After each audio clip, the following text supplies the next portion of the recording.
नमस्कार, मी श्रावणी. बातम्यांच्या लंच बॉक्समध्ये आपलं स्वागत. बातमीपत्राच्या सुरुवातीला पाहूयात अत्यंत महत्त्वाची बातमी. महाराष्ट्र स्थावर संपदा नियामक प्राधिकरण म्हणजेच महारेरानं रिअल इस्टेट क्षेत्राच्या नियमात मोठा बदल केला आहे. या नियमानुसार आता प्रत्येक बांधकाम प्रकल्पासाठी बिल्डरला एकाच बँकेत 3 खाते उघडावे लागणार आहेत. यातील पहिलं खातं हे कलेक्शन अकाउंट असेल. या खात्यात ग्राहकांनी दिलेले पैसे जमा होतील. या व्यतिरिक्त कर आणि इतर शुल्कांसंबंधित पैसे ठेवता येतील. कलेक्शन अकाउंटमधून 70% उत्पन्न दुसऱ्या खात्यात म्हणजेच सेपरेट अकाउंटमध्ये पाठवले जाईल. या पैशांचा वापर फक्त जमीन आणि बांधकामाच्या खर्चासाठी केला जाऊ शकतो. कलेक्शन अकाउंटमध्ये आलेल्या पैशांपैकी फक्त 30% पैसे हे ट्रान्झॅक्शन अकाउंटमध्ये ठेवता येतात. बुकिंग रद्द झाल्यास किंवा दंड लागल्यास त्यावेळी या खात्यातील पैशांचा वापर करता येतो. या सर्व नियमांमुळे बांधकाम प्रकल्पांमध्ये पारदर्शकता येणार आहे. आयुष्यमान भारत डिजिटल मिशनच्या नोंदणीमध्ये जबरदस्त वाढ झालेली दिसून येते. या योजनेत गेल्या 3 महिन्यात 8,55,00,000 एवढी नोंदणी झाली आहे. ही योजना लागू झाल्यानंतर पहिल्यांदाच एखाद्या तिमाहीत रेकॉर्ड ब्रेक नोंदणी झाली. आभा खात्यांची संख्या आता 58,61,00,000 पोचल्याची माहिती राष्ट्रीय आरोग्य प्राधिकरणाने दिली. तसेच दररोज 1.5 ते 2 लाख नवीन नोंदणीसुद्धा होत आहेत.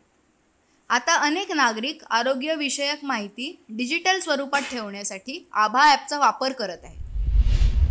भारताची अर्थव्यवस्था तर वेगाने वाढतच आहे. तसेच सर्वाधिक श्रीमंत लोकांची संख्या पण वेगाने वाढत आहे. गेल्या 5 वर्षात अफाट संपत्ती असलेल्या कुबेरांच्या संख्येत 75% वाढ झाली आहे. भारतातील कुबेरांची संख्या 2016 वरून वाढून 1,319 वर पोहोचली आहे. या कुबेरांची एकूण संपत्ती ही 1,000 कोटी रुपयांहून अधिक आहे, अशी माहिती हुरून इंडिया रिच लिस्टने दिली आहे. अतिश्रीमंत लोकांच्या ह्या समूहात 278 नवीन लोक सहभागी झालेत. आता भारतात 1,000 कोटी रुपयांहून अधिक संपत्ती असणाऱ्या लोकांची संख्या 1300च्या पार गेली आहे. देशात नोकऱ्यांच्या संख्येत वाढ होताना दिसून येत आहे. याचा पुरावा EPFOच्या आकडेवारीतून दिसून येतोय. कर्मचारी भविष्य निर्वाह निधी संघटनेने जानेवारी महिन्यात एकूण 16,02,000 नवीन सदस्य जोडले आहेत, अशी माहिती EPFOच्या आकडेवारीतून दिसून येते.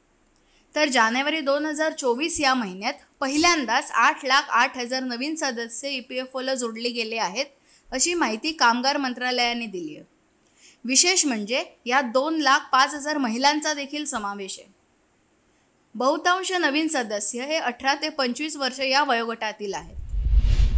तोट्यातल्या सरकारी बँका फायद्यात आल्यानं केंद्र सरकारच्या कमाईतही वाढ होताना दिसून येते. सार्वजनिक क्षेत्रातील बँका केंद्र सरकारला तब्बल 1,500 कोटी रुपयांहून अधिक लाभांश देण्याची शक्यता आहे. मार्च महिन्यात हे आर्थिक वर्ष संपत आहे. त्यानंतर केंद्र सरकारला सरकारी बँकांकडून घसघशीत लाभांश मिळणार आहे. या आर्थिक वर्षात सरकारी बँकांच्या बुडीत कर्जात घट झाली. तसेच त्यांची आर्थिक स्थिती सुधारल्यामुळे नफा वाढली आहे. चालू आर्थिक वर्षाच्या पहिल्या तिमाहीत 12 सरकारी बँकांनी एकत्रितपणे 98,000 कोटी रुपयांचा नफा कमावला आहे. तर 2023मध्ये 1,05,000 तर 2021-22 या आर्थिक वर्षात 66,539 कोटी रुपयांचा नफा सरकारी बँकांनी कमावला आहे.